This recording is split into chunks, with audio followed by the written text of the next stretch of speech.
Des émotions, il en a vécu lui aussi lors d'un périple un peu fou entre Carry-le-Rouet, petit village des Bouches-du-Rhône, et Roscoff en Bretagne. Emmanuel de Calan, bonjour. Vous avez fait 1500 km à vélo pour soutenir la recherche contre la mucoviscidose, car 2 de vos 4 enfants sont atteints, Samuel et Joachim. Vous en avez tiré un livre, Le sel de nos vies, aux éditions du Panthéon. Alors Emmanuel, quel était finalement l'objectif de ce défi ?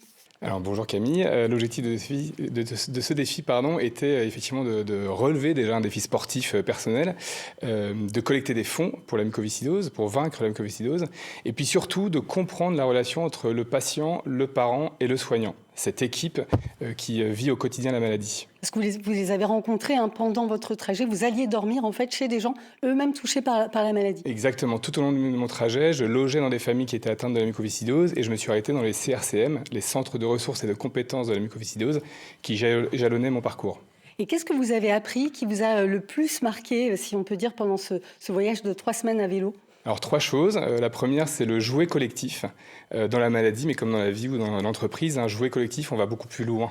Donc quand le patient se connaît bien, quand il donne ses informations à son parent, qui lui aussi donne les bonnes informations de son quotidien aux soignants, on permet d'adapter beaucoup mieux la thérapie et donc la vie quotidienne du patient.